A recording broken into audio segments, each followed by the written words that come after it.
everybody, and welcome to the Empowering Industry podcast.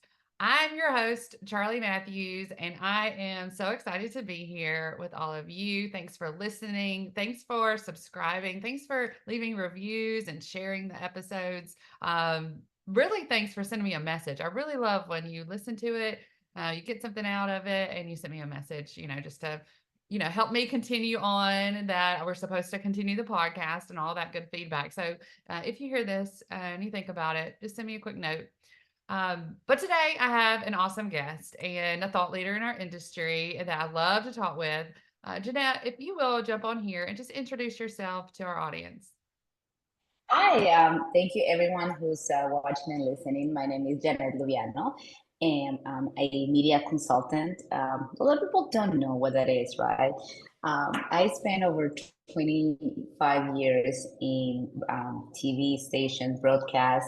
I did radio, I did print also when I moved to China. So I've been covering news for over 25 years. I did start in a radio station in TJ, right? So after all these years, over 2 decades, I realized that I enjoyed a lot empowering journalists, young journalists, empowering women especially, right? Um, how to get them those tools that will make a difference in their day to day. And that's when I decided to start Luviano Consulting Media, where people call me from things from, helping them set up for interviews, their resumes, their demo reels, negotiation skills, communication skills that they're having issues at work. So all those different skills, even like from critical thinking, right? All those different skills that we need, but they don't teach you that at school. That's where I come in, right? And it has made a difference in a lot of people's lives, and that makes my life better. Yes, yes. I I am so excited that I have you here, and I do want to dive into how you got into the industry. So I love that you're in media, and I love how you're like, what does that mean? Because I'm in digital media, and that was just a shock to the industry. A very traditional, you know, um, trade magazines and things like that focus on engineering and operation and maintenance. And so it was very new and it felt a little bit disruptive when we did it. So just hearing that and the media, there's so many different forms and so many different interests, but it is about sharing that story, right? So I love that part of your background and how we just have that in common. But how did you get into that, into the industry of Well, broadcasting or reporting or what? Yeah. yeah, I wanted to be a biology marine, so this was not, in my view.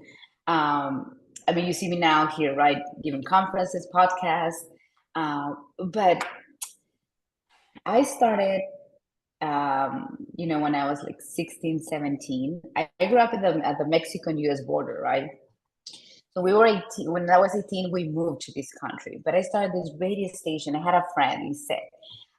She worked at a radio station. And one day I picked it up and I went and was talking to her. Well, she was ending her show. And, the producer was like, what do you do? You guys have great chemistry. And I was like, yeah, she's my best friend. She's like, do you want a job? And I'm like, sure, right. You're 16, 17. You're like, I'll take it. Being a host at a radio station, how are you going to say no? And we had great chemistry. We did news, we did, stories of the day, but mostly it was music. And I was thinking, wow, this is great. I'm getting paid to talk. I'm like, this is my kind of jam, right? So I decided to go to school, went to school for mass media. And when I graduated, they offered me a job in TV at a TV station. And my dad was like, you know what? Because I was like, I don't know, Dad, should I go? Should I move? It was in Monterey, California. And my dad is, what's the worst that could happen? I'm like, what if I don't like it? He's like, you come back. I never came back. So it was a great experience. I started at this very small station. I learned anything from wires, reporter, producer, assignment desk. It was a small station, but it was the best place to do everything and learn everything that helped me throughout my career, right? Then I continued advancing my career, moved to higher markets like Vegas, Sacramento, Dallas were the two Spanish TV stations. But that's when it happened, right? After 10 years of working in small, medium, and large markets, from assignment desk to assistant director, I had to leave everything behind. And that's when I moved to China. I was burnout. I didn't know what it was, but I was burnout. So I left and moved to China. And I got my master's in child psychology and early education. I thought I was done with journalism.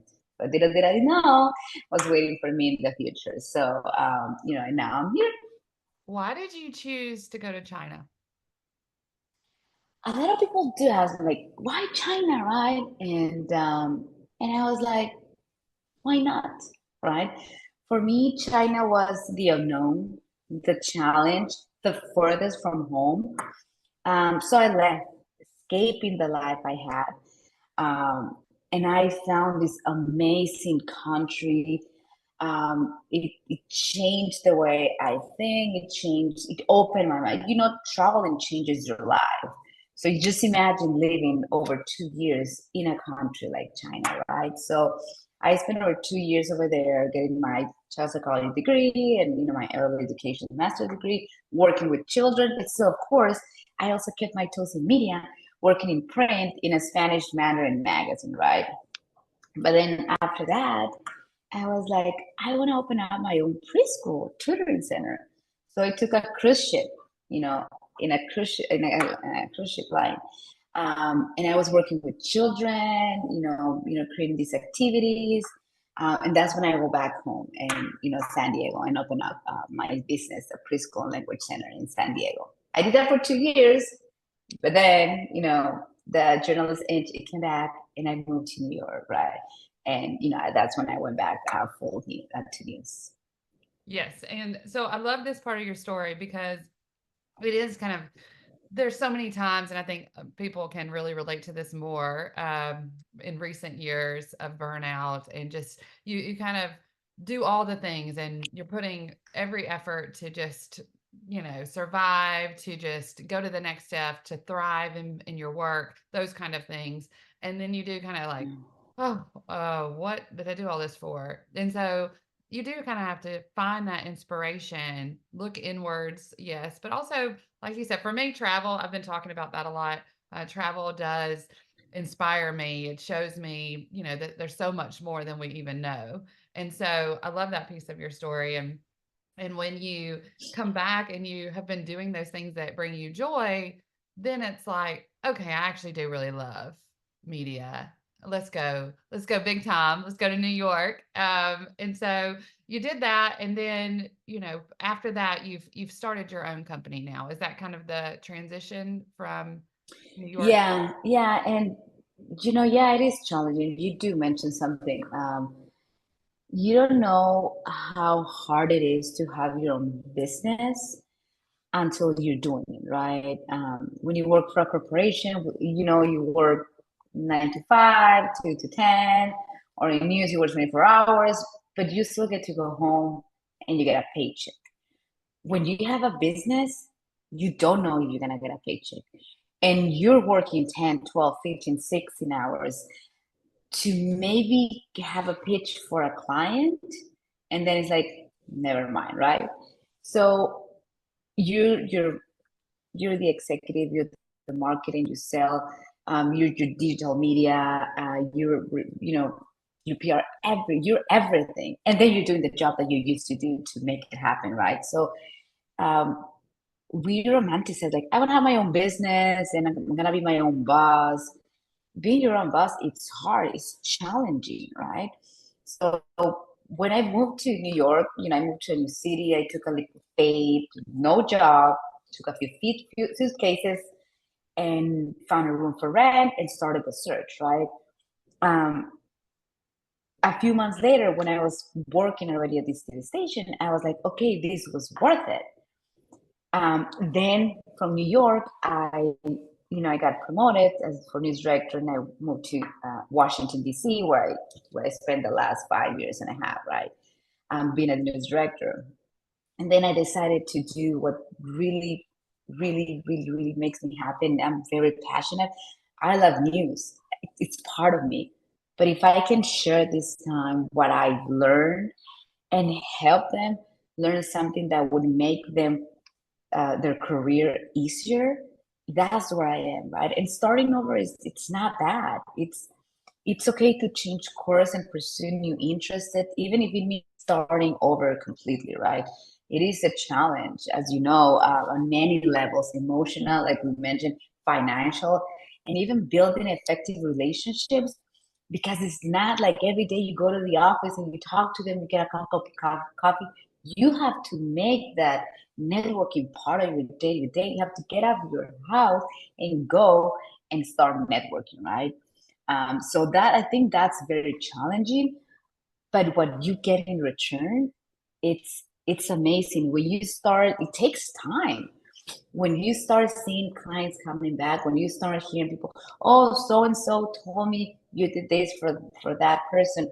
Can you help me do this? Or like I heard about you through this person. That's when you're like, okay, I'm doing the right thing. I'm helping, and I don't think I'm ever gonna be able to let that go.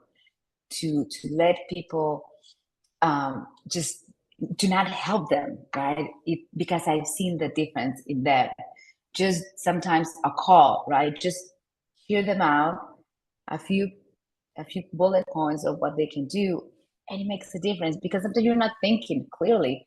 You need someone else to tell you what you're going through and what skills you need or tools you need to get over that. But There absolutely is something to like that validation or that just confirmation of, are you on the right track? You just want to hear from somebody. So many times I mean, definitely that's in my wheelhouse where I just want to, you know that I'm on the right track, and I just kind of maybe have self-doubt in that. And as soon as somebody's like, yeah, then I'm like, okay, yeah, I knew, but it sometimes takes me a little yeah, longer because I don't trust that myself straight away.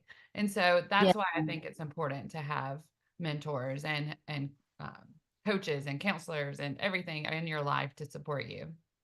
Yeah, and I think that's something that I've learned, and Charlie, please chime in because I'm sure it's something that you went through. How your career doesn't define you, right? So after spending so many years doing one thing, and you no longer do that, you get the feeling that the job was most of your identity. But you are not. We are not the job that we do. You should not define you, right? So, and I mean, you can talk about it. What you've been through.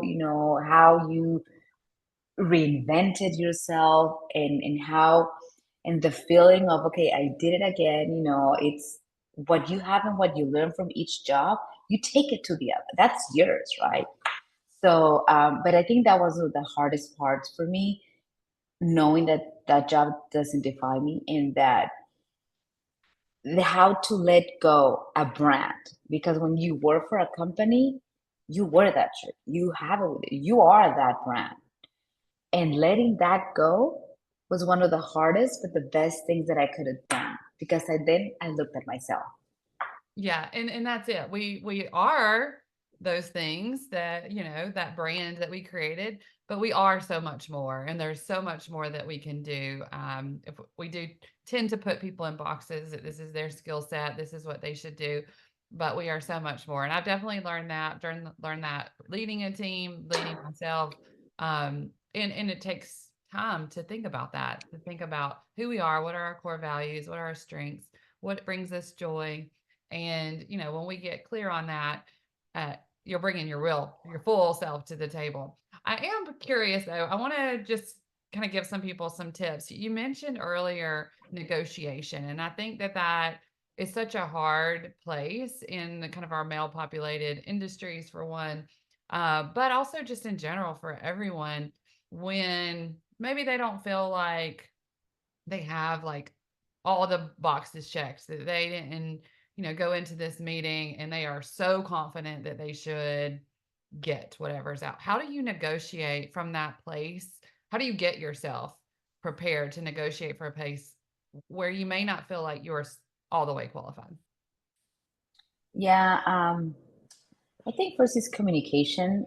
We don't know how to communicate effectively, and we don't know how to ask for things. And also, especially when you're negotiating a salary, you're like, "Oh, I'm lucky they picked me," right? Especially during this time, people send like 100 resumes. They get maybe 10 calls back, 5 interviews. 3 of them ask them to do a test, and then at the end, you don't get a job offer, right? So if you get the job offer, you're like, I'll take what I have, right? And we don't negotiate for ourselves, especially women. You know the gap, salary gap that it's between, between everyone, and in not knowing how to negotiate can affect. You know what your value, you know what you bring. So first, you have to make sure that you did your work and you have all the numbers, and don't negotiate based on your personal things. Well, I have 3 kids and I have no, because you have to negotiate about the job that you're going to do. And that's something that we have to make sure that we send that message across. You get paid for the job that you do, not you don't get paid for the job for the money that you need, right? So make sure your emotional intelligence is there. You need planning. You need the strategy on how you're gonna pitch. It's not an excuse. You're not asking for charity. It's the job that you're gonna do, and you should get paid for that job that you're doing.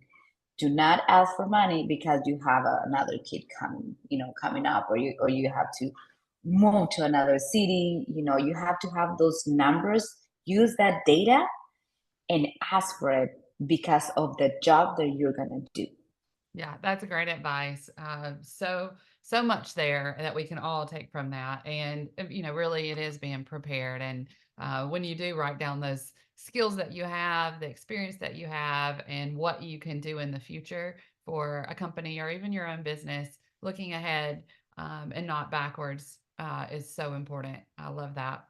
Well, okay, so as a leader in the media space, in the news space, um, where do you see this going? How do you think people are going to connect in the future and obtain this information? What is the trends that you're seeing? Well, that's a very interesting question because we don't consume news the way we used to, right? When I started doing news, people would wait for the 6 o'clock to know what happened. Now they don't, right? And a lot of I see this a lot in a lot of newscasts still because they still consume a lot, right? And they still give you the news like you don't know what's happening. Um, and they would tease like, "I will tell you who got picked for the new team," and everybody knows because they already got a notification, right? So it's you have to see, you have to you have to adapt, you have to innovate, and that's where we're lacking, especially in a lot of newscasts that I see. Of course, there's others that they innovate a lot, but we don't consume news in the same way.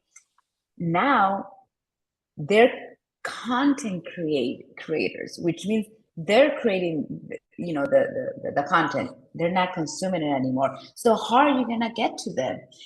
What are you gonna tell them to make them tune to you? And the different platform that you have a different audience, and you have to think about that, right? So if we don't innovate, it's not that the news are gonna die, but less people are gonna watch it, and we're losing trust because the if you tell them, "I'll be right back and I'll tell you who got picked," what are you gonna do? You go to your phone and you Google it and you find it and you're like, okay, right? So you have to. Most people watch the news with the phone on their hands. Nobody watches the news anymore around just to watch and have dinner. No, it's on the background. So you have to make sure that you don't waste their time. You have to tell them how that story that I already know it's going to affect me, especially local news. You're living where I'm living. So tell me how that trial will affect me on my day to day, on my safety, on my kids' education, on my money, financial, everything.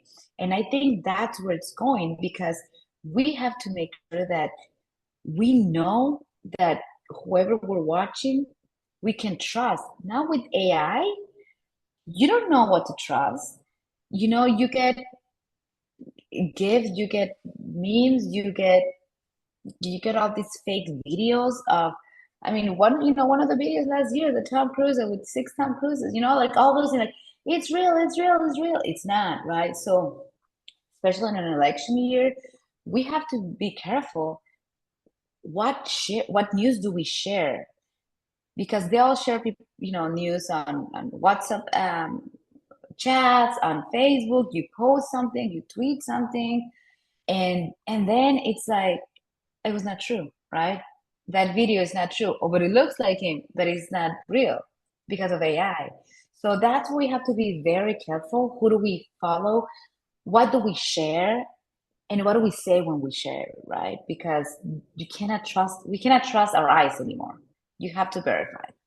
I love it. I love it. And I love that you just made me think about things so differently just in my own approach to thinking about, uh, okay, that we're not, announcing the news, but we can talk about how it's going to affect everyone. I love that. That's such a great, just really innovative thought there that you had. Okay. So I can't let you go without any rapid fire because I'm super, super curious. What is your favorite book? Oof. Um, One of my favorite writers is Isabel Allende, and I started reading her books, when I was young.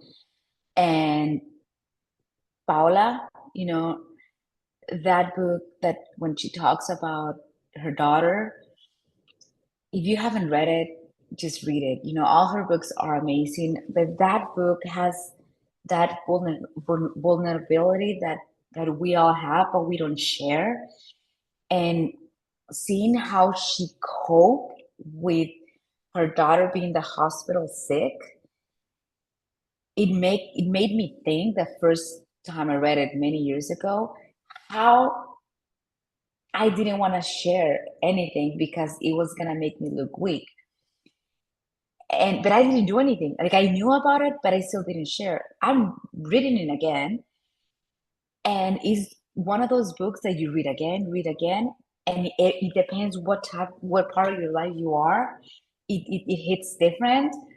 And now, when I was reading it, I was like, oh my God, I didn't see that, right? Because, it's been like 15 years, and all what I've been through is just amazing how someone can be going through that, so much pain, still write such a deep words, still see the world that way, and how she is able to take me to be sitting in the hospital with her. So it's an amazing book, from first to the last page. So Yeah, I and I have to love say how it that's one of my reminds us favorite books. to you remind us to share the challenges, like you were talking about how difficult it was to be an entrepreneur, and I'm like, yes, I hear you. I all of that is true, and why it's worth it. It's because you learn what you love and how developing people we Yeah. have that in common too is just beyond. Okay, the next question is. What is your favorite like song or music or jams that you like to listen to? Well, I'm Mexican, so of course I listen to all kind of music. But my favorite music is in Spanish, right? And someone very close to me said the other day, he's like, "There's music for all different times, right?" Okay. So like in the morning, like if I'm gonna take a shower, I go and like I'm gonna listen to Shakira, right? Why? Because she's powerful, everything she's been through. Like, I mean, I'm a fan since like 1994, right? Seeing her, all her career. So it's like it gives me that power, right? But if I'm gonna go run, like I need other type of music, right? A music that is just gonna make me not think about the song, but it's gonna take me, just run. One of my favorite singers ever, ever, ever. It's Luis Miguel. There was just a concert last week in Vegas, right? So whenever I want to feel like, okay, let me get inspired, right? I put on some Luis Miguel. I mean, he has like rancheras, boleros, pop, like all different genre. So I'm like, okay, I want to listen to that. But then if I want to just be working, there's this great duet. It's called Hermanos Gutierrez. There's no lyrics. It's just the sound. I've been to a couple of his concerts, and they're amazing, right? Just put them on the background, and you're working. And since they have lyrics, they have this great music, and they spend a lot of time in Mexico, so they have that inspiration too. And I just love that. I'm So gonna ask I you. love music. Yeah, I'm gonna ask you for all of these links to make sure that I've gotten the names right. But Of so course, selfishly, I I can will. download these. And then okay, so these are a little harder, I think. What is the best advice that you've ever received? Okay, so personal, it was my dad. When I was about to move from San Diego to Monterey. And I did mention a little bit when he was like, what's the worst that can happen, right?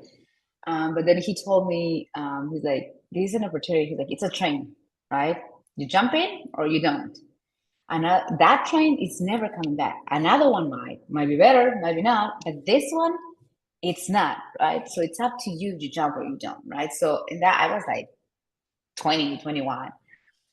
And a lot of the things that I've done in my life is like, I'm going to do it. I'm going to jump, right? This is my train. This is my opportunity. Or it's not. It just doesn't feel right.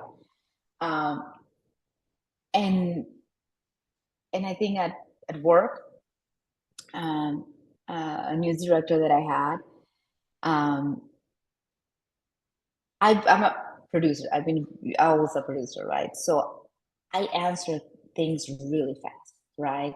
You send me an email and I try to answer right away. Because for me, it's like, it's done next, it's done next, right? But when you keep evolving and you keep getting new titles, and there's this great book that calls What Got You Here Won't Get You There. And it talks about that. So what got me there was being such a great producer, a leader in the newsroom, right? That you have to be fast. But as a news director, it's not the same. It's not the same. So I cannot answer your email that quick because now my words have a different meaning. I'm the news director, right? So understanding the different phases and knowing that sometimes it's not that you change who you are, but you have to know what your position is and how your words affect others. And I never thought about that. For me, it's like, okay, the BP says, okay, answer. And I was like, oh, I could answer better. Oh, he meant that, right? And I read it very fast. So those little things, it really made me think about like, oh my God, I had no idea about this, right? And Yeah, and, you and she told me definitely, that. She told me that definitely while I was in New York. Yeah, definitely you change your skill sets, adapting to the role for sure. And, there's more responsibility as the leader. So you've got to pay attention to those things, and look for the hidden messages maybe that are there. Exactly, Okay. exactly. So I'll give you the last word here. And it really is the question about, if you had a young, we'll say a young woman coming into industry, what is the advice that you would give her? Well, I think it's be yourself, right? Be authentic. Um, and don't be afraid of picking the right people around your circle, right? They say you're a combination of the six people around you.